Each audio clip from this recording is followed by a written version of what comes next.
in front of the whole world. We have to stand against this mullah terrorist regime. It's not a government, it's terrorist, it's mullah mafia regime in all around the world. Never in the world they seen this regime like this Iranian regime. Just I would like to say in Turkish for our nation, South Azerbaijan, the message. Biz Güney Azerbaycan Demokratik Türk Birliği, KDTB, Arab-ı Ahvaz halkı, Beluç milleti ve İran'daki farz olmayan halklar olarak sağlık toplanımız ilan ediyoruz. Taleplerimizi ilan ediyoruz. Tüm haklarımızı kendi kaderini tayin etme ve bağımsızlık hakkını tanımış olmalıyız. İran rejimi işgalci, insanlık suçları için ulusal suçları başlamalıdır. Ana dili eğitim ve kültür hakların tanınması ve koruması.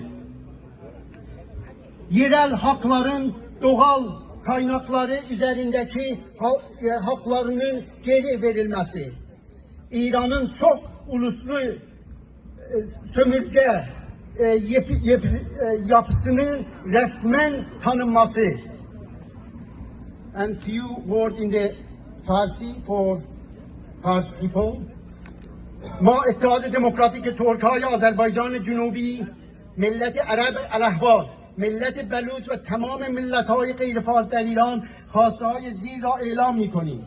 به رسمیت شناختن حق تعیین سرنوشت استقلال برای تمامی ملت‌های غیرفارس، پایان اشغال و سیاست‌های همانند سازی اجباری توسط رژیم فارس محبوب، آزادی فوری زندانیان سیاسی، فعالان مدنی و فرهنگی، آغاز تحقیقات بین المللی درباره جنایات ضد بشری رژیم ایران، حق آموزش به زبان مادری و حفظ فرهنگ هویت ملی، بازگرداندن کنترل منابع طبیعی به ملت‌های بومی، به رسمیت شناختن ساختار چند ملیتی و استعمارگرایانه ایران در سطح جهانی.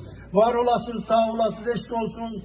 Yaşasın El-Ahvaz, yaşasın Beluçlar, yaşasın Geyri-Fars milletler. Thank you very much. 1,